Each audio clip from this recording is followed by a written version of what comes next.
राजवेद को अपने मन की बात कह चुका था कि उसे अपनी जिंदगी का फैसला दूसरों को सोचकर नहीं, खुद की खुशी के लिए भी करना चाहिए। और अपनी बात कहकर वो वहाँ से चला गया। और राज और वेद इस बात से अनजान कि उनकी बात कोई और भी था जो सुन चुका था। उनकी नज़रों में आए बिना ही वहीं आसी भी अब वेद के केबिन में जाती है और वेद से कुछ कहने को होती है कि उसकी नज़रें वेद की टेबल पर पड़ी उस फाइल पर जाती है जो खुली हुई थी। उस फाइल के खुले पेज पर ही बड़े बड़े अक्षरों में लिखा था डाइवोर्स पेपर, और एक जगह आसी और वेद का नाम। इन शब्दों को पढ़कर पता नहीं क्यों आसी को अपने दिल में कुछ टूटता सा महसूस हुआ। वो पहले से ही इस बारे में जानती थी, लेकिन पता नहीं क्यों आज इन पेपर्स को देखकर आसी के दिल में तकलीफ हुई।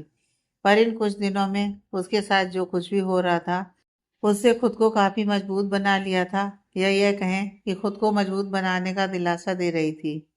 लेकिन अपनी फीलिंग को छुपाना अच्छे से जानती थी। आसी अपने दिल की तकलीफ को अपने चेहरे पर ना लाते हुए कहती है, जी सर, आपने बुलाया। वेद की नज़रें जो आसी पर ही थी, वो आसी के चेहरे को पढ़ने की कोशिश कर रहा था कि इन पेपर्स को देखकर आसी को कैसा महसूस होगा। पर जैसा कि आसी भी इन दिनों अपनी फीलिंग्स को छुपाना बेहतर जानती थी, उसके चेहरे पर कोई भाव ना देखकर वेद को थोड़ी निराशा हुई। जैसे वो आसी के चेहरे पर जो भाव देखना चाहता था वो नहीं देख पाने की निराशा।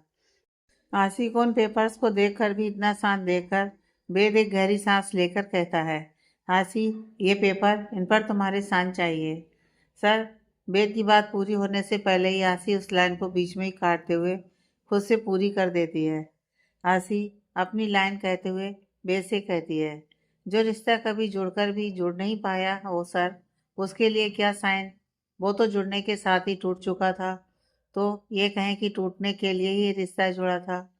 आसी अपनी बात कह तो रही थी, पर वही जानती थी कि इन शब्दों को कहना उसके लिए बिल्कुल भी आसान नहीं था। शादी हर लड़की का सपना होता है, और आसी जो शादी करने अपना शहर छोड़कर आई थी, उसने ही धोखा दे दिया। और जिससे शादी की, उसने शादी नहीं, एक नाटक किया, एक धोखे की शादी, कभी ना जुड़ने वाली शादी जिसका टूटना निश्चित था। ये कहना गलत नहीं होगा कि उससे भी बड़ा धोखा वेद ने किया था। आसी आज अपनी किस्मत को कोस रही थी कि वो क्यों उस दिन जय के झूठ को सुनकर वेद से शादी करने का इतना बड़ा फैसला ले लिया। उस दिन ना वो शादी का फैसला लेती, आज ना उसके सामने डाइवोर्स पेपर होते। आसी आज अपने फैसले पर हंस रही थी कि कैसे किसी पर विश्वास करके अपना घर और शहर छोड़कर आई, और उस इंसान के धोखा खाने के बाद खुद एक और धोखा खाने खुद वेद के पास चली गई। आसी अपनी हर सोच और फीलिंग को साइड करते हुए वेद से कहती है, आपने इन पेपर पर ही साइन करने के लिए मुझे बुलाया है सर। आप बता दीजिए कहाँ कहाँ साइन करने हैं मुझे। आसी ने यह बात बिल्कुल साफ शब्दों में कही थी, और वहीं आसी का साफ साफ डाइवोर्स पेपर पर साइन करने की बात सुनकर वेद कहता है, बहुत जल्दी है तुम्हें इन पेपर्स पर साइन करने की। शायद कोई मिल गया है जिंदगी साथ बिताने के लिए। ये बात अचानक से वेद ने क्यों कही थी आशी से, ये बात तो वो खुद भी नहीं समझ पाया था। शायद आशी को किसी और लड़के के साथ देखने पर वेद को जलन हुई थी, और उस जलन की वजह से वो आशी से ये बात कह गया। पर वहीं आशी, जो वेद के दिल में जलन की वजह नहीं जानती थी, उसने उस वेद के कई शब्दों पर ही ध्यान दिया। वो वेद की बात सुनकर कहती है, नहीं सर, अब और कोई भी इस जिंदगी में नहीं आएगा। वो क्या है ना, इस दिल ने इतने धोखे खा लिए हैं ना कि अब चाह कर भी मेरा ये दिल किसी पर भी विश्वास नहीं कर सकता, फिर सामने कोई सच्चा इंसान ही क्यों ना हो। वो क्या है ना, धोखा खाया इंसान बार बार धोखा नहीं खा सकता ना। पर फिर भी ये दिल हर बार उस इंसान पर विश्वास कर बैठता है जिसने धोखा दिया होता है। पर अब नहीं सर, अब किसी को अपनी फीलिंग्स के साथ खेलने का मौका आंसी नहीं देगी। पर शायद आप ये बात नहीं समझेंगे। वो क्या है ना, धोखा देने वाली ये बात कहाँ ही समझ पाते हैं। आसी की बातों में आज ताने के साथ वेद ने कहीं ना कहीं नफरत के भाव भी देखे थे, और आसी उससे नफरत करे ये बात मानना तो दूर, वेद सोचना भी नहीं चाहता था। वेद को अब आसी की बात सुनकर वेद को गुस्सा आता है आसी पर, और वो अपनी चेयर से उठकर आसी के पास जाकर कहता है, अच्छा, मतलब तुम मानती हो ये बात कि तुम अब अपनी लाइफ में किसी को भी नहीं आने दोगी। आसी वेद की बात सुनकर हैरानी से उसकी ओर देखने लगती है, क्योंकि अभी जो वेद आसी के सामने था और जिस तरह से बात कर रहा था वो काफ़ी अजीब था। उसे लगा बेद उसको फैसला सुना रहा था कि वो अपनी लाइफ में कभी भी और किसी को ना लेकर आए। आशी को बेद की इस तरह से बात करना बेद का फैसला सुनाना लगा, जो आशी को बिल्कुल भी पसंद नहीं आया। इसलिए आशी भी उसी एटीट्यूड से बेद की आंखों में आंखें डालकर कहती है, अगर ऐसी बात है सर, तो मैं अपनी लाइफ में जिसको मेरा मन करेगा जरूर लाऊंगी, जो कोई आपकी तरह पत्थर दिल नहीं बल्कि साफ दिल का होगा। उसे अपनी लाइफ में जरूर लाऊंगी। जो कोई ऐसा लगा कि यह मुझे आपकी तरह धोखा नहीं देगा, उसे अपनी लाइफ में लेकर आऊंगी और ज़रूर लेकर आऊंगी। जो आपकी तरह बीच रास्ते में साथ छोड़ने वाला नहीं, बल्कि मेरा हाथ पकड़ पूरी मंजिल साथ चलने वाला हुआ, उसे अपनी ज़िंदगी में लेकर आऊंगी। जो बस नाम के लिए नहीं, अपने नाम के साथ मेरा नाम ना जोड़कर मेरी ज़िंदगी भर साथ देगा, उसे अपनी ज़िंदगी में ज़रूर लेकर आऊंगी। आप कुछ नहीं कर पाएंगे, क्योंकि आप कोई नहीं होते मेरी ज़िंदगी का फैसला करने वाले। समझिए आप, मेरी लाइफ है तो फैसले भी मेरे होंगे, ना कि आपके। समझ गए होंगे आप, अब और नहीं। समझे तो समझ जाइए, वही आपके लिए अच्छा होगा। ऐसे बार बार बिना किसी रिश्ते मुझ पर अपना हक जताना बंद करें आप। क्या ये झूठा नाटक बार बार करके आप थक नहीं जाते? बे तो बस आसी को देखता रहा। आसी ने इससे पहले भी उसके साथ गुस्से से बात किया था, पर आज जो गुस्सा था वो हर बार से अलग और ज्यादा था। आसी बेद को अपनी ओर देखते देखकर कहती है, अब क्या अपनी आंखों से मुझे निगलने का इरादा रखते हैं आप? अगर ऐसा कुछ सोच रहे हैं तो भूल जाइए, और अब जिस काम के लिए मुझे यहाँ बुलाए हैं वो काम कीजिए। कहाँ साइन करने हैं वो बताइए, ताकि फिर पूरी तरह से आप मेरी ज़िंदगी से जा सकें, जो कभी थे भी नहीं शामिल मेरी ज़िंदगी में। आशी की बात सुनकर बेद कुछ कहता उससे पहले ही बेद का फ़ोन रिंग करता है और वो उसे बिना देखे ही कट कर देता है। भाई बेद के ऐसा करने पर एक बार फिर बेद का फ़ोन बजता है और इस बार अपने फ़ोन पर फ्लैश हो रहे नाम को देखकर बेद फ़ोन ओके करके बात करता है और दूसरी तरफ फ़ोन पर कुछ कहा जाता है, जो सुनकर बेद कहता है, ओके मैं अभी आता हूँ। और यह बोलकर वो अपनी टेबल पर रखी उस डाइवोर्स फाइल को अपने टेबल पर रखी और फाइल के नीचे रखते हुए आशी से कहता है, अभी मुझे किसी ज़रूरी काम से जाना है, मैं शाम को आकर तुमसे बात करता हूँ। आशी कुछ कहती उससे पहले ही बेद फुर्ती के साथ वहां से निकल जाता है और आशी गुस्से से बेद को जाते हुए पीछे से देखती रह जाती है। आशी अब वहां से जाने को होती है कि तभी एक बार फिर बेद के कैबिन का गेट ओपन होता है और अंदर आने वाले शख्स को देखकर आशी कुछ कहती कि वो शख्स कहता है, बस थोड़ी देर रुक जाओ, फिर जाना चाहो तो बेशक से चली जाना। उस शख्स की बातों को सुनकर आशी जा नहीं पाती और कहती है, ठीक है जो भी कहना है जल्दी कहो। आशी की बात सुनकर उस शख्स के होठों पर मुस्कान आ जाती है और वो कहता है, पहले बैठ जाएं, फिर बताता हूँ सारी बात। और उस शख्स के ये कहते ही आशी और वो शख्स वही केबिन में रखे काउच पर बैठ जाते हैं। बेद करीब 2 घंटे बाद अपने केबिन में आता है तो उसे अपने और आशी के बीच की बात याद आती है और वो फ़ोन करके आशी को बुलवाता है, पर तभी उसे बताया जाता है कि आशी की तबीयत बिगड़ने की वजह से उसे घर जाना पड़ा। वे दासी की खराब तबीयत का सुनकर परेशान हो गया, पर वो चाह कर भी कुछ पूछ नहीं सकता था।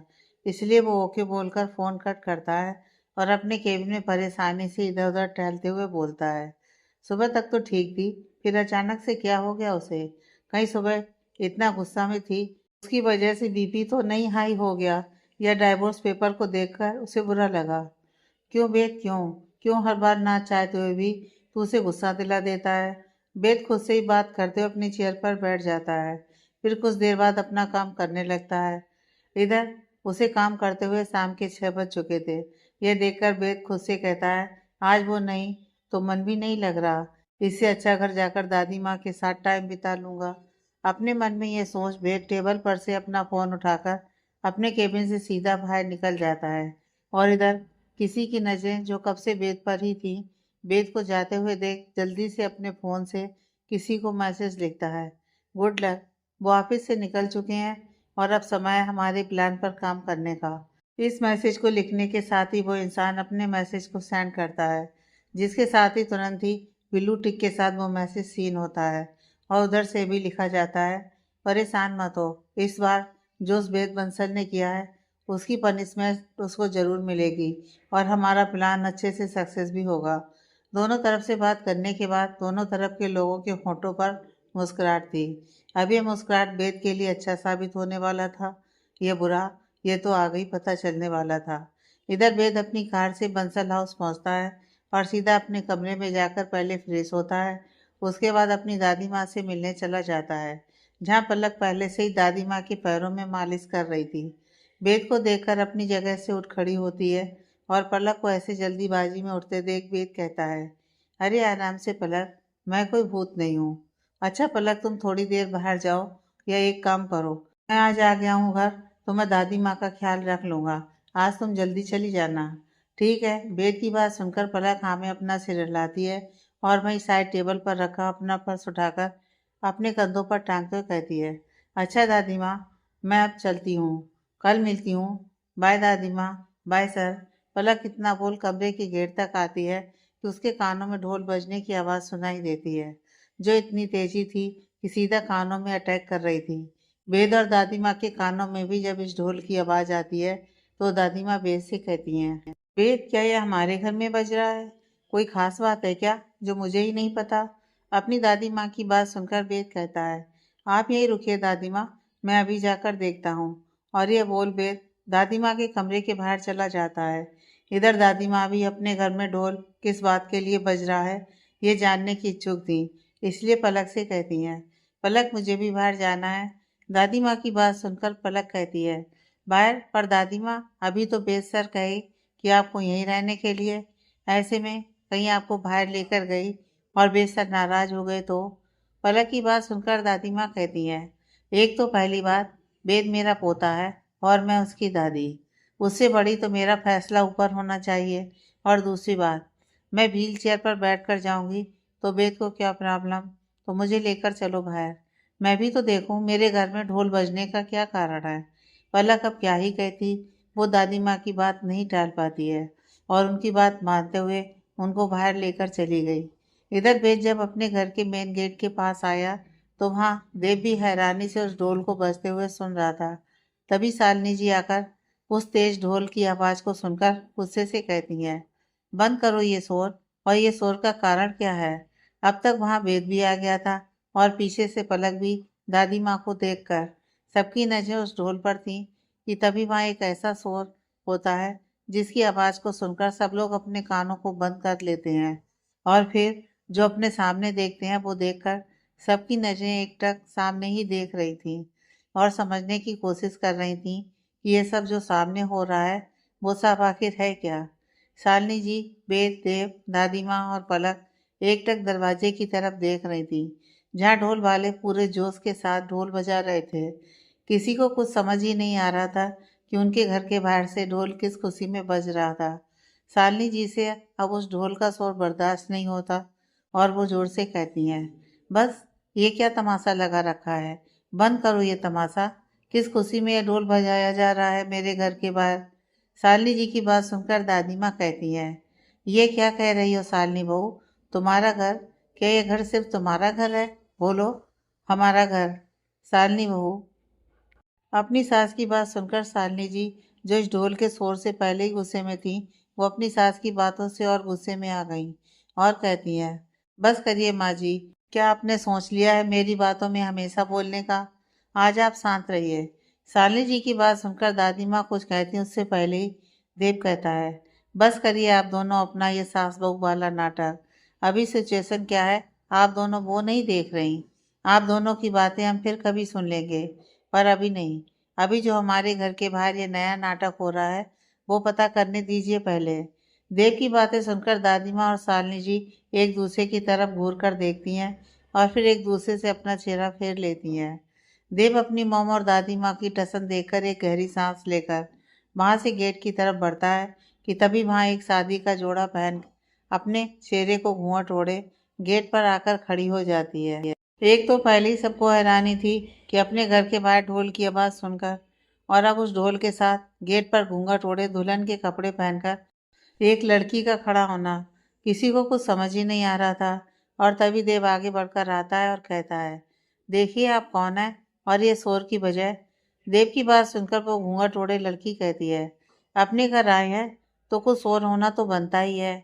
अपने घर? उस लड़की की बात सुनकर सब लोग हैरानी से एक साथ कहते हैं, जो सुनकर वो लड़की कहती है, अरे एक बात को सब एक साथ कह रहे हैं, लगता है बहुत ज़्यादा प्यार है मेरे इस ससुराल में। और ये तो अच्छी बात है, जहाँ एक बात को सब एक साथ कहते हैं वहाँ सबका कितना ज़्यादा प्यार मिलेगा मुझे, मैं तो सोच भी नहीं सकती। उस लड़की की बात सुनकर शालिनी जी देव को एक साइड कर आगे आती हैं और उस लड़की से कहती हैं, ये लड़की, ये क्या बहू घर ससुराल लगा रखा है, हो कौन तुम जो यहाँ इस शोर के साथ अपना घर बहू का शोर मचा रखा है। देखो बहुत देखे मैंने तुम जैसी नाटक करने वालियों का नाटक। अब चलो निकलो मेरे घर से, वरना एक सेकंड नहीं लगेगा मुझे तुम्हें धक्का मारकर अपने घर से बाहर करने में। शालिनी जी की बात सुनकर वो घूंघट वाली लड़की कहती है, अरे अरे सासू माँ, इस उम्र में इतना गुस्सा बिल्कुल भी ठीक नहीं है। जरा सोचिए कि अगर इस उम्र में ज़्यादा बोलते हुए आपका बीपी हाई हो गया तो। और मैंने सुना है कि इस हालत में हार्ट अटैक, ब्लॉकेज और हार्ट अटैक के ज़्यादा केस आते हैं। और आप ही सोचिए, अगर इस टाइम आपके साथ ऐसा कुछ भी हुआ तो दुनिया क्या कहेगी। सोचिए सोचिए, कितने बड़े पाप वाली बात हो गई। दुनिया यही कहेगी कि कैसी अपशगुनी बहू है जो आते ही अपनी सास को हॉस्पिटल पहुंचाने का बंदोबस्त कर दिया। ना ना, मैं अपने ससुराल आते ही खुद पर ऐसी तोहमत तो बिल्कुल भी नहीं लगने दे सकती। भाई उस लड़की की बात सुनकर जहाँ शालिनी जी का चेहरा गुस्से से लाल हो गया था, वहीं दादी माँ को हंसी आ रही थी। वो उस लड़की की बातों के मजे ले रही थी, क्योंकि कोई पहली बार शालिनी के सामने ही उसके बारे में बात कर रहा था। दादी माँ धीरे से कहती हैं, पता नहीं ये लड़की सच में मेरे घर की बहू है या नहीं, पर मैं अपने बाकी बिहारी से यही कहना चाहती हूँ कि ये लड़की जो कह रही है ये मेरे घर की बहू है, ये बस किसी तरह सच हो जाए, मैं आपके मंदिर में आकर भंडारा करवा दूंगी। अपनी बात कहकर फिर दादी माँ शक के साथ एक बार वेद को तो एक नज़र देव की तरफ देखकर कहती हैं, लेकिन समझ नहीं आ रहा कि ये तीखी मिर्ची वाली बहू आखिर है किसकी पत्नी, है किसकी। तभी वेद की नजरें अपनी दादी माँ पर जाती हैं और उनको खुद की तरफ घूरते देखकर अपनी आईब्रो आपस में जोड़कर मानो पूछ रहा था कि आपका मेरी तरफ इस तरह देखने की बजाय। वहीं वेद की इशारों की बात दादी माँ समझ जाती हैं और वो वेद को गेट की तरफ देखने का इशारा करती हैं। वेद अपनी दादी माँ के इशारों की बात समझकर अपना सर नामे हिलाकर गेट की तरफ देखने लगता है। वहीं देव आगे आकर उस घूंघट वाली लड़की से कहता है, देखिए मुझे लगता है कि आपको जरूर कोई गलतफहमी हुई है। आप हमारे घर की बहू कैसे हो सकती हैं जबकि इस घर में किसी बेटे की अब तक शादी तक नहीं हुई। तो देखिए, आप जिस घर की बहू हैं उनसे बात कीजिए। अगर फ़ोन नहीं है आपके पास और नंबर याद है तो मैं आपको अपना फ़ोन देता हूँ, आप चाहें तो बात करके अपने रिश्तेदारों को बुला सकती हैं। और इस तरह से किसी और के घर पर इस तरह से ऐसे शोर मचाना ठीक नहीं है। देव ने यह बात बहुत आराम से कही थी। वहीं देव की बात सुनकर वो घूंघट वाली लड़की कहती है, अरे ऐसे कैसे कोई गलत फहमी हुई है। भला सुना है आप सबने कि कोई लड़की अपने पति और ससुराल वालों को ना पहचान पाए जबकि वो उसकी नजरों के सामने हो। उस लड़की की बात सुनकर अब शालिनी जी गुस्से में कहती हैं, तुम। शालिनी जी उससे आगे कुछ कहती उससे पहले ही दादी माँ कहती हैं, बस करो शालिनी बहू, अगर वो बच्ची इतने विश्वास के साथ कह रही है कि उसका घर और पति यही है तो एक बार उसकी बात सुनने में क्या जाता है। हमेशा तुम्हारा गुस्सा नहीं काम आएगा, कभी कभी शांति से भी बात करके परेशानी का समाधान निकल सकता है। अपनी सास की बात सुनकर शालिनी जी कहती हैं, अगर ऐसा है तो आप ही बात कीजिए। दादी माँ पलक को अपनी व्हीलचेयर उस लड़की के पास ले जाने को कहती हैं। उसकी बात मान पलक उनको वहां लेकर जाती है और दादी माँ बहुत प्यार से कहती है, बेटा आपने कहा कि आपका घर यह है और आपके पति भी यही हैं, तो क्या हमें बताइएगा कि आपके पति कौन है, ताकि फिर किसी को आप पर कोई शक ना रहे और आपका सच सामने हो। दादी माँ की बात सुनकर वो घूंघट वाली लड़की अपना सर हाँ में हिलाकर अपनी एक उंगली सामने की ओर कर देती है। घूंघट वाली लड़की की उंगली एक तरफ थी और उस लड़की के उस तरफ इशारे करते देखकर सबकी नज़र तो उस ओर चली जाती है। उस वक्त वहां पर वेद और देव दोनों ही खड़े थे। वेद पीछे और देव आगे, इसलिए उस लड़की के उस ओर इशारा करते हुए शालिनी जी की भी नजरें उस ओर जाती हैं जहाँ वेद और देव दोनों ही खड़े थे। और उन दोनों को देखकर शालिनी जी हैरानी से देखने लगती हैं, क्योंकि उनकी नज़रों के सामने उन्हें सिर्फ और सिर्फ अपना बेटा ही नहीं वेद भी नजर आ रहा था, पर सबसे ज्यादा अपना बेटा देव देख रहा था और दादी जी को अपना पोता वेद। उस लड़की का उस ओर इशारा करते देख दादी जी कुछ कहती उससे पहले ही शालिनी जी का एक बार फिर गुस्से में कहती हैं, ये लड़की, ये क्या लगा रखा है तुमने? हाँ, कहना क्या चाहती हो तुम? कि क्या तुमसे शादी मेरे बेटे देव ने की है और वो तुम्हारा पति है? अपनी झूठी बकवास बंद करो, समझी तुम? देखो, मैं तुमसे आराम से बात कर रही थी, पर अब मुझे लगता है तुम मेरी मुंह से कई बात को नहीं समझोगी। इसलिए मैं अभी पुलिस को ही फ़ोन करती हूँ और फिर तुम्हारा सारा झूठ और ये सारा नाटक खत्म होगा। ये कहते हुए शालिनी जी अपने हाथ में पकड़े मोबाइल से पुलिस का नंबर डायल करने लगती है। पर तभी वह लड़की कहती है, अरे अरे सासू माँ, आप क्यों इतना कष्ट कर रही हैं? आपको पुलिस को फ़ोन करने की क्या ज़रूरत है? आप कहें तो मैं खुद ही फ़ोन कर देती हूँ पुलिस को। भाई क्या है ना, बहू के होते सासू माँ परेशान हो, ये अच्छा नहीं लगता। लोग क्या कहेंगे? उस घूंघट वाली लड़की की बात सुनकर शालिनी जी एक बार फिर गुस्से से बौखला जाती हैं और वह कुछ कहती तब तक दादी माँ कहती हैं, शालिनी बहू, हमने कहा था ना, जब हम यहाँ हैं और हम बात कर रहे हैं तो आपको बीच में आने की कोई ज़रूरत नहीं है। हम बात कर रहे हैं ना, इसलिए आप चुप होकर खड़ी रहिए। अपनी सास की बात सुनकर शालिनी जी कहती हैं, कैसे चुप रहे हम माँ जी? आप ही बताइए। ये लड़की हमारे घर के बेटों पर इल्ज़ाम लगा रही है तो हम कैसे बर्दाश्त कर सकते हैं? आप ही बताइए। ये इतनी बड़ी बात कह रही है और हम कुछ न कहकर चुप रहें? कैसे माँ जी? आज पहली बार इतने दिनों में शालिनी जी ने वेद को भी अपना बेटा मानकर कुछ कहा था। ये देख दादी माँ को अच्छा लगा, इसलिए वो शालिनी जी से कहती है, अच्छा, इसका मतलब तुम मानती हो कि तुम्हें वेद पर भी विश्वास है?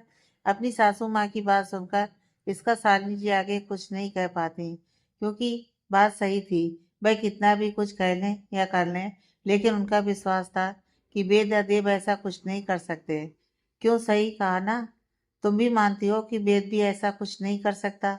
इसलिए दादी माँ मुस्कुरा देती हैं और कहती हैं, चलो, अच्छा लगा तुम्हारी सोच जानकर। हम उस बच्ची से बात करते हैं।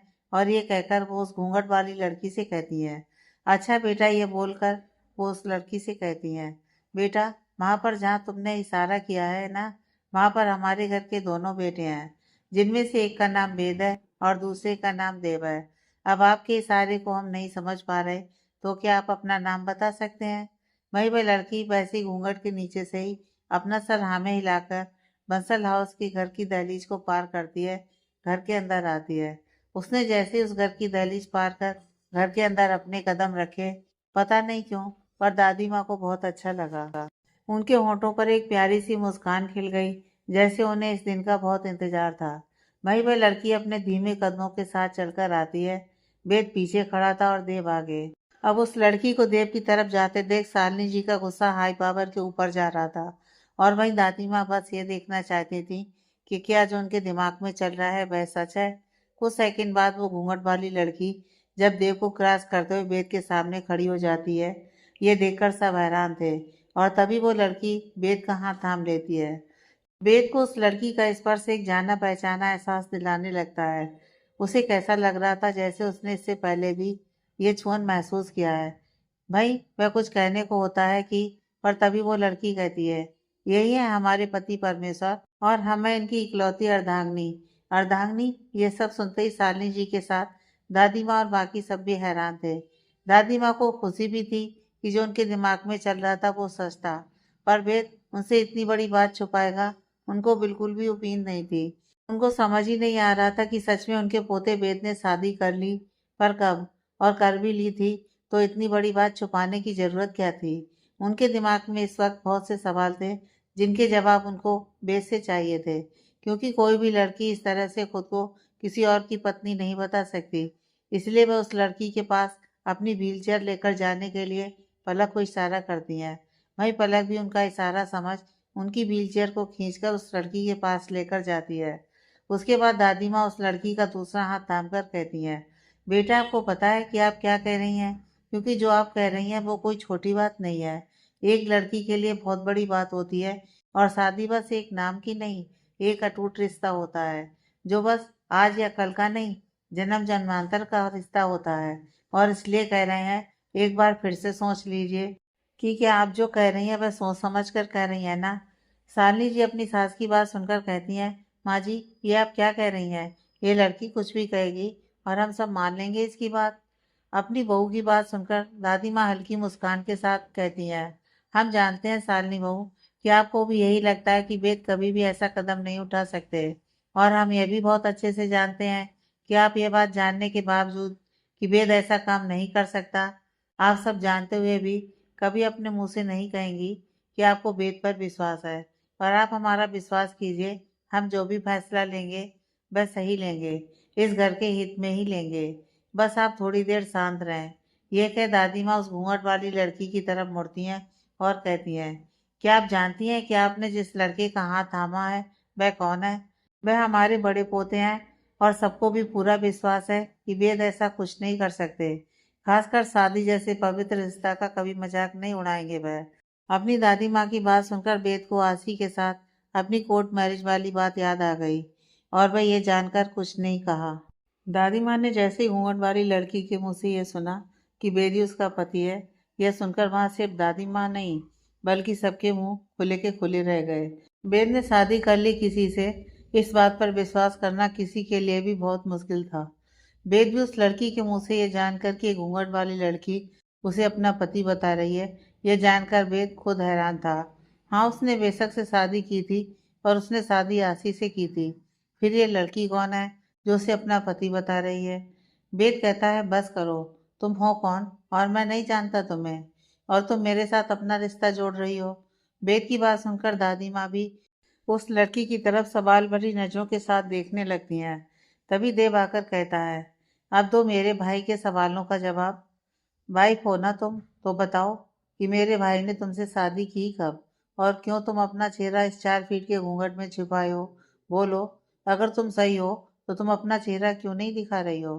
देव की बात से सब सहमत थे, पर पता नहीं क्यों वेद को उस लड़की की छुअन काफी जानी पहचानी लग रही थी, लेकिन आवाज से पहचान नहीं पा रहा था।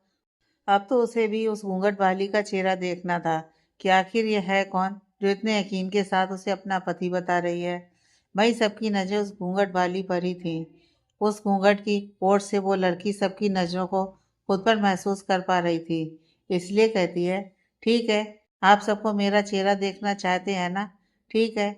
ये कह वो घूंघट वाली अपना घूंघट अपने चेहरे से हटा लेती है। वही उस घूंघट वाली लड़की का चेहरा देख माँ दादी माँ के अलावा हर कोई हैरान था। सबके मुंह से निकला, आसी। ये घूंघट में अपना चेहरा छुपाए कोई और नहीं, आसी ही थी। और आसी को वहां देखकर सबका रिएक्शन काफी हैरानी भरा था, खासकर बेद, जो आसी आज दिन से उससे सीधे मुंह बात भी नहीं कर रही थी, जो आसी उससे नाराज थी। आज वे आसी उनके घर उसकी पत्नी का हक लेने आ गई। आसी का चेहरा इस वक्त सबके सामने था, पर बावजूद इसके बेद को अपनी आंखों पर विश्वास करना मुश्किल था। वहीं आसी को देखकर पलक, जो पहले ही बंसल हाउस में इस नाटक को देख रही थी, वो पहले ही कुछ खास समझ नहीं पा रही थी। ऊपर से अब एक और झटका कि घूंघट के नीचे कोई और नहीं, उसकी अपनी दोस्त आसी थी। पलक दादी माँ के पास से हटकर आसी के पास आकर कहती है, आसी तुम यहाँ? ये शादी का जोड़ा, ये सब क्या है आसी? तुम बेसर की पत्नी हो, पर कब हुई ये शादी? और तुमने मुझे कुछ भी नहीं बताया। वहीं आसी, जो खुद भी पलक को बंसल हाउस में देखकर हैरान थी, उसे ये तो पता था कि पलक को केयर टेकर की नौकरी मिली थी, पर यह नौकरी कहाँ मिली, किसके घर मिली थी, आसी इस बात से अनजान थी। और आज पलक को भी यहाँ देखकर आसी भी हैरान थी, पर फिर जगह और समय का ख्याल कर आसी अपने चेहरे पर से हैरानी के भाव हटाते हुए कहती है, पलक तुम भी यहाँ हो? वहीं आसी की बात सुनकर पलक कहती है, पहले मेरे सवालों का जवाब दो आसी, मैंने कुछ पूछा है। वहीं पलक और उस घूंघट वाली लड़की की बातें सुनकर दादी माँ पलक से पूछती हैं, पलक क्या तुम इस लड़की को जानती हो? वही दादी माँ की बात सुनकर पलक उनकी तरफ पलटकर कहती है, जी दादी माँ, मैं इसे जानती हूँ, ये मेरी दोस्त आसी है, हम साथ में रहते हैं। वही पलक ने अपना बोलना खत्म ही नहीं किया था कि शालिनी जी कहती हैं, अच्छा तो ये बात है, पक्का इसी लड़की ने हमारे घर की बातें बाहर की, और इस लड़की के साथ मिलकर इस घर में हमेशा के लिए सेट होने का प्लान बनाया होगा, जिसमें ये दोनों लड़कियां शामिल हैं। देखा माँ जी, मैं कहती थी ना, ये छोटे गरीब लोग और उनकी सोच हमेशा घटिया। बस, शालिनी जी आगे कुछ कहती उससे पहले ही एक तेज आवाज के साथ माँ थोड़ी देर शांति पसर जाती है, क्योंकि ये तेज आवाज किसी और की नहीं, आसी की थी।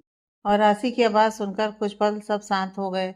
तभी शालिनी जी आगे कुछ कहती उससे पहले ही आसी कहती है, मैं सुन रही हूँ, इसका मतलब ये नहीं कि आप जो भी मन में आएगा वो बोलती रहेंगी और मैं सुनती रहूंगी। आपको कोई हक नहीं है मेरी दोस्त से इस तरह से बात करने का। जैसे इस शादी के सच से आप सब अनजान थे, वैसे ही मेरी दोस्त भी थी, क्योंकि मैंने कभी अपनी शादी की बात इसे तो क्या किसी को नहीं बताई थी। और अगर आपको सच जानने का इतना ही शौक है तो उस इंसान से सच क्यों नहीं जान लेती जो मेरा पति है और यहीं हम सबके बीच खड़ा है। आशी को शालिनी जी का पलक से इस तरह बात करना पसंद नहीं आया था, जिस वजह से वो गुस्से में आ गई थी। इसलिए वो अब सीधा वेद के सामने जाकर खड़ी हो जाती है और वेद की आंखों में देखकर कहती है, बताइए सर, मैं कौन हूँ? मेरा आपसे क्या रिश्ता है और किस रिश्ते की वजह से मैं आपका नाम अपने नाम के साथ जोड़ रही हूँ? हमेशा आप चुप रहते हैं, आज बोलिए। या आप भी झूठ कहना चाहते हैं कि मैं घटिया लड़की हूँ जिसका काम है आप जैसे अमीरों को फंसाना? तो कह दीजिए। आरसी की बात सुनकर वेद कहना तो बहुत कुछ चाहता था और वो कुछ कहता। दादी माँ कहती हैं, हाँ वेद, कहिए कि ये लड़की क्या कह रही है। देखिए, कोई भी लड़की इस तरह खुद को किसी की पत्नी नहीं बताती। अगर हमने आपको कभी किसी के साथ गलत करना नहीं सिखाया तो हमें उम्मीद है कि आप इस लड़की के साथ भी गलत नहीं करेंगे। हमें अपने संस्कारों पर पूरा विश्वास है। देव भी कहता है, हाँ भाई, बताइए कि क्या आशी सच कह रही है। जितना मैं आशी को जानता हूँ वो वैसी लड़की बिल्कुल भी नहीं है जो पैसों के पीछे भागे, जैसा कि मॉम बता रही हैं। इसलिए आप ही बताइए सच, ताकि हमें सच पता चले और किसी की गलतफहमी दूर हो। ये बात उसने अपनी मॉम को देखकर कही थी, क्योंकि शालिनी जी का पलक और आशी के लिए घटिया शब्द का इस्तेमाल करना देव को बिल्कुल भी पसंद नहीं आया था। वहीं वेद की नजरें इस वक्त आशी की नजरों पर थी, जो बस सच सुनना चाहती थी। तभी वेद कहता है, आशी जो कह रही है वो सच कह रही है। मैंने इससे शादी की है, हमारी शादी कोर्ट मैरिज हुई है और हमारा डिवोर्स। वेद इतना कहकर आगे कहता है कि आशी वेद को अपने और डिवोर्स वाली बात बताते देखकर बीच में ही कहती है, और हमारी शादी को पूरे 5 महीने हो चुके हैं। दादी माँ तो पहले ही वेद के मुंह से शादी की बात सुनकर हैरान थी, और अब आशी के मुंह से ये जानकर कि उनकी शादी को 5 महीने का वक्त बीत चुका, वो वेद की तरफ देखती हैं और अपनी दादी माँ को अपनी ओर देखते देख वेद कहता है, आप नाराज मत होइए दादी माँ, मैं आपको सच बताता हूँ। वेद ने बस इतना ही कहा था कि दादी माँ कहती हैं, बस वेद, हमें जितना जानना था और सुनना समझना था समझ चुके। तुमसे मैं बाद में बात करूंगी, पहले हम इनसे बात करें। और यह कह वो आसी की तरफ देखते हुए कहती हैं, तुमने अभी कहा कि तुम्हारी शादी को 5 महीने का वक्त हो चुका, तो तुम इन 5 महीने में कहाँ थी, क्यों नहीं आई यहाँ? और अगर अब तक नहीं आई थी तो अब क्यों? अपनी सास का सवाल सुनकर शालिनी जी काफी खुश होती हैं और उनको लगता है कि उनकी सास के पूछे सवाल से जरूर ये लड़की फंस जाएगी। पर वहीं उनकी सोच से उनको बाहर निकालते हुए वो हंसी कहती है, आपके पोते वेद नहीं चाहते थे कि हमारी शादी का पता आप सब में से किसी को भी पता चले, इसलिए उन्होंने इस शादी और मुझे सबकी नज़रों में आने से मना किया। इनका मेरे साथ शादी करने और फिर इस शादी को दुनिया के सामने ना लाने के पीछे क्या मकसद है, ये बात ना मैं तब जानती थी और ना अब। और आज मैं सामने आई आप सबके, इसकी वजह यह है खुद है। वे तो हैरान होकर आसी को देख रहा था, क्योंकि आसी ने बेशक को झूठ नहीं कहा था, पर जिस तरह से बताया था यह सच, उसके हिसाब से ऐसा लग रहा था कि आसी अब उसे फंसाने की कोशिश कर रही है। जो सोच वेद को गुस्सा आने लगा था आसी पर। आसी की बातें सुनकर सब हैरान थे और तभी देव आकर वेद से कहता है, भाई, ये आसी क्या कह रही है? ओ सॉरी, आसी नहीं, अब तो आसी आपसे शादी करने के बाद मेरी भाभी बन गई है। हाँ तो आसी भाभी, ये सब क्या कह रही हैं, बताइए। अगर आपने इनसे शादी कर ही ली थी तो 5 महीनों तक इस शादी और इनको हम सबकी नज़रों से छुपाने का क्या मतलब था? या आपको किसी बात का डर था, बोलिए। और आपने शादी की कि कहीं इसका मतलब ये तो नहीं कि आप इनको पहले से ही जानते थे इसलिए शादी की और फिर इनको हमारे ही होटल में जॉब करने के लिए ले आए ताकि वो आपके सामने रहें? क्या यही बात है कि आप इस बार अब तक यही बेंगलुरु में हैं? क्योंकि आज से पहले तो आप कभी यहाँ इतने वक्त नहीं रुके। इसका मतलब भाभी वो वजह है आपके यहाँ रुकने के पीछे, और हम लोगों को लगा कि आप दादी की वजह से यहाँ रुके हैं। देव की बातें सुनकर दादी माँ घूरकर वेद की तरफ देखने लगी और वेद हैरान होकर कभी देव को देखता, जो एक नई कहानी में एक नई और कहानी जोड़ चुका था। दादी माँ वेद से कहती है, एक तो तुमने हमें बिना बताए शादी की और हमारे घर की बहू को हमारे ही होटल में नौकरी पर भी रखे हो, तुम हमारे घर की बहू से काम करवा रहे हो। दादी माँ की बात सुनकर बेद कुछ कहता कि आसी कहती है, जी हाँ दादी माँ, और यही नहीं, होटल में मुझसे बहुत काम करवाते हैं और ज़रूरी काम होने के बावजूद छुट्टी भी नहीं देते और तबीयत खराब पर भी काम करवाते हैं। मैंने कितनी बार कहा कि मुझे अपने परिवार वालों से मिलाइए, पर कहते थे कि ज़रूरत क्या है। वरना आप ही सोचिए कि देव को देखकर देवर जी और मैं एक ही होटल में काम करते थे, फिर भी मैं चाह कर भी नहीं बता पाई उनको कि मैं उनकी भाभी हूँ। हमारा रिश्ता तक बताने की परमिशन नहीं दी थी आपके पोते ने। आसी इस वक्त बेहद मासूम लग रही थी कि उसकी मासूमियत देखकर कोई भी फिसल जाए, और पलक की नजरें बस आसी पर थीं। आसी को वो बहुत सालों से ना सही, पर जितने भी वक्त से जानती थी, आसी इतनी मासूम है, ये बात वो मान ही नहीं सकती थी। आसी की शरारतों से वो भी वाकिफ थी, और इस वक्त भी उसकी नजरें आसी की आंखों पर थी, जहाँ मासूमियत के साथ शरारत की भी झलक थी। अब उसे आसी से इस शादी का हर सच जानना था। वहीं दूसरी तरफ आसी की बातें सुनकर बेद का मुंह खुला का खुला रह गया। मतलब उसके सामने ही इतना झूठ कहा जा रहा है और वो अपनी सफाई में कुछ कह भी नहीं पा रहा। वेद अपने सामने यह सब देखकर अपने मन में कहता है, ये हो क्या रहा है? मेरी वाइफ सामने से इतना झूठ कह रही है, और भाई है कि अपने ही भाई की जिंदगी में कांड करवाने के लिए स्टोरी राइटर बना हुआ है। इन दोनों से तो मैं बाद में निपट लूंगा, पहले दादी माँ से बात करनी होगी। वो कुछ भी गलत समझे उससे पहले मुझे उनसे बात करनी होगी। सारी सिचुएशन समझानी पड़ेगी। वेद ये सब सोच दादी माँ के पास आगे बढ़ता है कि दादी माँ अपना एक हाथ बढ़ाकर वेद के बढ़ते कदमों को अपने पास आने से रोकने का इशारा करती हैं, और ये इशारा समझ वेद के कदम जहाँ थे वहीं रुक गए। दादी माँ शालिनी जी से कहती हैं, शालिनी बहू, हमारे घर में नई बहू आई है तो उनका स्वागत हमारे खानदान में जिस तरह से एक नई बहू का घर प्रवेश किया जाता है, ठीक उसी तरह पूरे रस्मों और रिवाज के साथ ही उनका घर प्रवेश किया जाए। हमें अपने घर की नई बहू के घर प्रवेश में कोई भी कमी नहीं चाहिए। जो कुछ लोगों की वजह से पहले गलत हो चुका वह हो चुका, पर अब जो होगा वो पूरे नियमों के हिसाब से होगा, और हम अपने नियमों और कायदों में कोई भी कमी नहीं आने दे सकते। इसलिए अब आप इस घर की बहू होने के नाते अपना फर्ज निभाएंगी। अपनी सास की बात सुनकर शालिनी जी गुस्से में कहती हैं, आपका कहने का मतलब है कि हम इस लड़की का स्वागत करेंगे जिसके न जात का पता और न खानदान का? हम माफ़ी चाहते हैं माँ जी, पर हम इस लड़की का घर प्रवेश हरगिज नहीं करवाएंगे। और ये कहते हुए शालिनी जी वहाँ से जाने लगती हैं कि दादी माँ की तेज आवाज़ फिर उस हॉल में गूंज उठती है, एक बार जब हमने कह दिया वो हमारा आखिरी फैसला है। इस बार अगर किसी ने भी हमारी बात नहीं मानी, वो अपना ठिकाना कहीं और ढूंढ सकता है। याद रहे, हम कुछ कहते नहीं इसका मतलब ये नहीं कि आगे कह भी नहीं सकते। अगर हमें कहने पर मजबूर किया गया तो बता देते हैं उन सबको जिसे भी हमारे फैसलों से एतराज है कि ये घर अब भी हमारा है और हम है इस घर की मालकिन। तो अब जिसे जो सही लगता है कर सकता है। और आज हमारे घर की नई बहू अपने ससुराल में पूरे रीति रिवाजों के साथ ही इस घर में प्रवेश करेगी, और ये हमारा आखिरी फैसला है जो बदलेगा नहीं। और ये खबर तो हमें औरों से भी लेनी है जिन्हें ऐसा लगता है कि वो अब बड़े हो गए हैं और उनको अधिकार मिल गया है अपनी जिंदगी से जुड़े इतने बड़े फैसले लेने और फिर उनको छुपाने का। दादी माँ ने वेद की तरफ नाराजगी के साथ अपनी इस बात को कहा था, जिसका मतलब वेद अच्छे से समझ रहा था। शालिनी जी को अपनी सास की बात सुनकर गुस्सा तो बहुत आता है, पर यह वक्त नहीं था बहस का, इसलिए ना चाहते हुए भी उनको वो सब करना पड़ा जिसमें उनकी मर्जी नहीं थी। बावजूद इसके उनकी सास जो चाहती थी वो बात माननी पड़ी। दरवाजे पर एक लाल आलते से भरी थाल थी और उसके सामने आसी खड़ी थी और आसी के साथ वेद, और शालिनी जी दरवाजे पर अपने हाथों में आरती की थाल लेकर खड़ी थी। आसी के होंठों पर मुस्कान तो वेद का चेहरा हमेशा की तरह शांत। देव के हाथों में कैमरा था जिससे वो वीडियो बना रहा था, तो पलक भी मुस्कुराते हुए अपने दोस्त की जिंदगी के इतने खूबसूरत पलों को अपने फ़ोन में कैमरे में कैद कर रही थी। और दादी माँ, उनकी खुशी के बारे में शब्द भी कम पड़ जाए। आखिर उनकी पोता बहू घर आई थी, उनके वेद की वाइफ, उनके घर की बहू, उनकी आसी। वेद और आसी इस वक्त बंसल हाउस के गेट पर खड़े थे और उनके घर प्रवेश की तैयारी चल रही थी।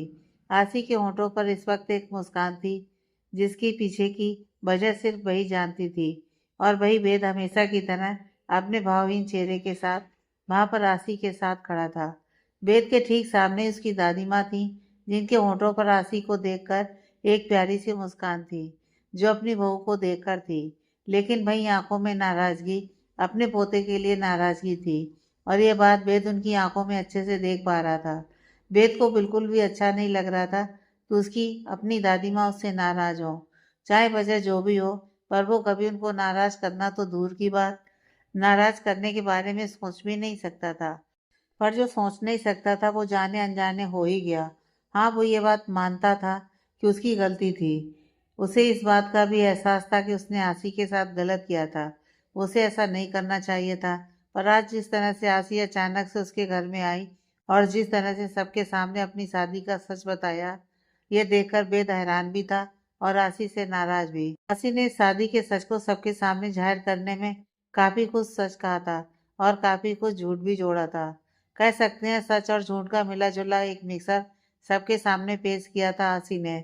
और वेद को कभी भी आसी से इस बात की उम्मीद नहीं थी कि आसी कभी भी कुछ ऐसा करने के बारे में सोच भी सकती थी जो उसने आज कर दिया। वेद को आसी की आज की गई यह हरकत बिल्कुल भी नहीं पसंद आई थी। उसे यह बात बिल्कुल अच्छा नहीं लग रही थी कि आसी ने झूठ कहा। वेद अपने मन में यही सोच रहा था कि कहाँ आसी आज सुबह तक तो उसको इग्नोर कर रही थी, उसे ढंग से बात तक नहीं करी थी, उसकी तरफ देखना भी नहीं चाहती थी, उससे नाराज थी। तो आखिर आज सुबह से ऐसा क्या बदल गया, ऐसा भी क्या हो गया जो उससे आसी सीधा उसके घर आ गई, वो भी ढोल बाजे के साथ।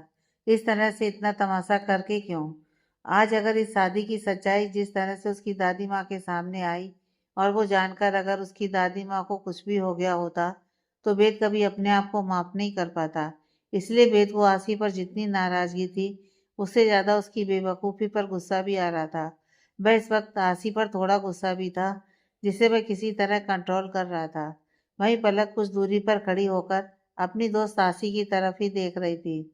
उसे खुशी हो रही थी कि उसकी दोस्त की शादी हो गई है।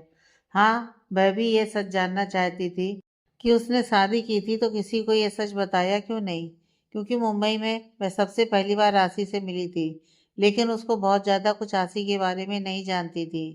न उसने और माया ने कभी आसी की बीती जिंदगी के बारे में ज़्यादा उससे कुछ पूछा था और न आसी ने कभी कुछ बताया। पर अब उसे भी सच जानना था कि आखिर यह सब है क्या।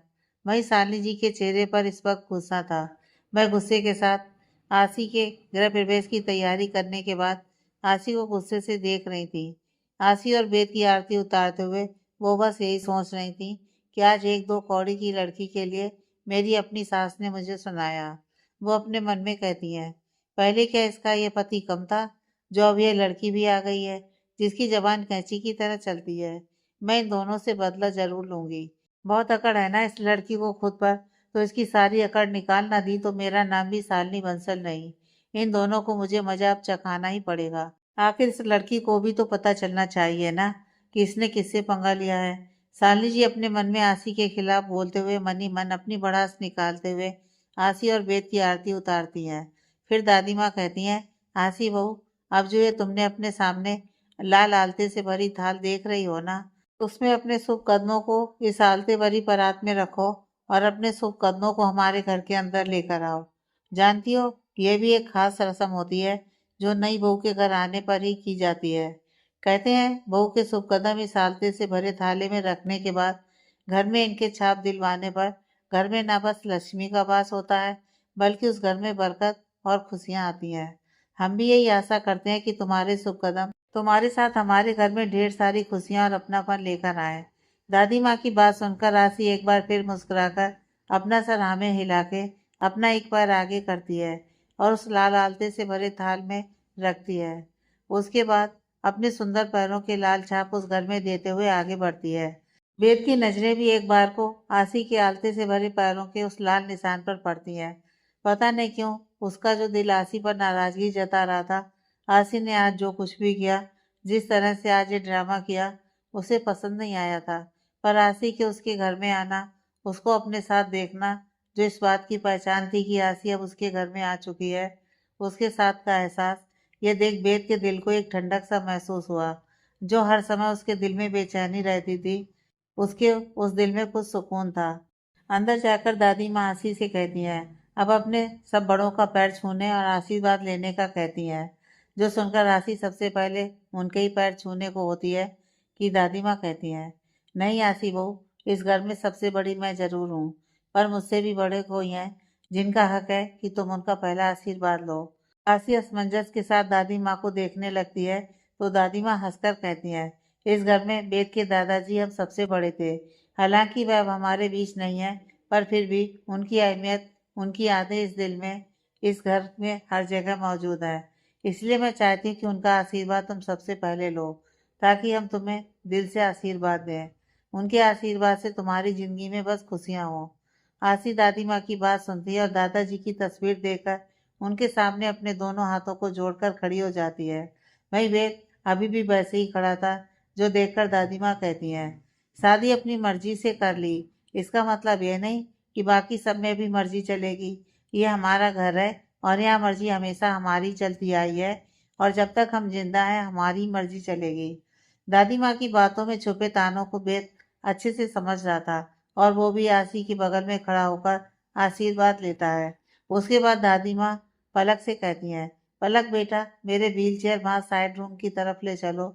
माँ मंदिर में हम दूसरी तैयारी करते हैं। हम अपने पोते की शादी से पहले की रस्में बेशक से नहीं कर पाए, पर अब हर रस्म करेंगे, फिर चाहे किसी की मर्जी हो या ना हो। दादी माँ अपनी बात कहकर शालिनी जी से कहती हैं, आसी बहू का ख्याल रखना, हम आते हैं। ये बोलकर वो चली गई। आसी इस वक्त बेद के कमरे में थी, इधर से उधर बेचैनियों के साथ टहल रही थी। अब तक घर की सारी रस्में खत्म होने के बाद अब तक जाकर वो पूरी तरह से थकान से चूर हो चुकी थी, और आसी के चेहरे पर थकान साफ तौर पर नजर आ रही थी। और ये थकान देखकर दादी माँ ने एक नौकरानी से कहकर आसी को बेद के कमरे में उसको भेज दिया था, ताकि वो वहाँ आराम कर सके। आसी ने उस वक्त तो दादी माँ से कुछ भी नहीं कहा था, पर अब जब वो बेद के कमरे में थी तो उसकी आंखों में अब थोड़ा डर नजर आ रहा था। जो आसी बिल्कुल अलग अंदाज में ढोल बजाने के साथ बंसल परिवार में आई थी, अब वो आसी बिल्कुल अलग लग रही थी। आसी के चेहरे पर डर और घबराहट के भाव थे। आसी अपने डर वाले चेहरे के साथ अपनी नजरों से बेद के कमरे को देख रही थी। बेद का कमरा काफी बड़ा था और उसमें सजावट भी सिंपल ही थी, जो ये बताने के लिए काफी था कि बेद कितना ही अमीर इंसान क्यों नहीं था, पर उसकी ख्वाहिश और चाह साधारण थी। बेद के कमरे में बस जरूरत का ही सामान था, फालतू कुछ भी नहीं। आसी अपनी गहरी नजरों से बेद के कमरे की तरफ देख ही रही थी कि तभी उस कमरे का गेट खुलने की आवाज से आसी, जिसकी पीठ इस वक्त गेट की तरफ थी, वो उस गेट खुलने की आवाज सुनकर आसी की पकड़ अपने पहने लहंगे पर कस गई और आंखें कसकर बंद कर दी। वहीं कमरे में बेद आया था, और कमरे में ही आते ही बेद की नजर आसी पर गई, जो उसकी तरफ पीट करके खड़ी थी। बेद अपने लंबे कदम लेकर आसी की तरफ बढ़ने लगता है, और आसी, जो बेद को अपने करीब आते महसूस कर रही थी, उसे घबराहट होने लगती है। उस घबराहट में आसी की पकड़ उसके लहंगे पर और कसती जा रही थी, और आसी की हरकतें बेद की तेज और गहरी नजरों से नहीं छुपाई। बेद आसी के ठीक पीछे आकर खड़ा था, और आसी की हरकतों को नोटिस करते हुए वो कहता है, वैसे तो मैं इस शादी को सबके सामने लाना नहीं चाहता था, पर शायद तुम नहीं चाहती थी ऐसा कि हमारी यह शादी किसी की नजरों से छिपे, है ना? तभी तो तुम सीधा मेरे घर ही आ गई, ये सच बताने, वो भी अकेले नहीं, ढोल बाजों के साथ। बेद की बातें बेशक धीमी थीं, पर उस धीमी आवाज में एक गुस्सा भी था, जो आसी को इस वक्त समझ नहीं आ रहा था। बेद गुस्से में कहता है, वैसे जब तुम आ ही गई हो इस घर में, इस घर की दुल्हन और मेरी पत्नी के हक से, तो फिर तुम्हें नहीं लगता कि हर रिश्ते में अपना नाम जोड़ने के अलावा और भी हक होते हैं एक पत्नी के, उसके पति के प्रति? और जैसा कि आज ही सही मायने में तुम पहली बार आई हो इस घर में, मेरे कमरे में मेरी वाइफ बनकर, तो उस हिसाब से तो आज हमारी पहली रात है। सॉरी सॉरी, रात नहीं दिन, जिसे लोग नॉर्मल लैंग्वेज में सुहाग रात कहते हैं, और हम सुहाग दिन कहेंगे। राइट बीबी, सुहाग रात, सुहाग दिन, बीबी। वेद के मुंह से ये सब सुनकर तो आसी का दिमाग काम करना बंद कर चुका था। उसको उम्मीद नहीं थी कि वेद उस पर गुस्सा करने के बजाय ऐसी बेशर्मी से भरी बातें करेगा, पर अभी वेद की और भी बेशर्मी देखनी बाकी थी। वही वेद फिर कहता है, हाँ तो बीबी, आज हमारी सुहागरात, सॉरी अगेन, सुहाग दिन है, राइट? बेशक हमारी शादी को 5 महीनों से ऊपर का वक्त हो गया हो, पर हमने एक भी दिन या रात साथ नहीं बिताया। तो आज का दिन तो बहुत खास है मेरे लिए, तुम्हारे लिए, हमारे लिए।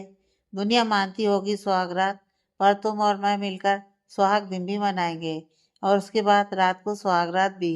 ये कहते हुए वो आसी के इतने करीब आ गया कि उसकी चेस्ट आसी की पीठ से टच हो गई, और आसी बेचैन।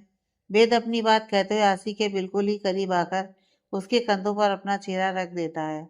वेद की इतनी करीबी से आसी एकदम से कांप गई, और अब यह सब वेद की बातों की वजह से या करीबी की वजह से, वो तो आसी ही जाने, पर वो कांप रही थी।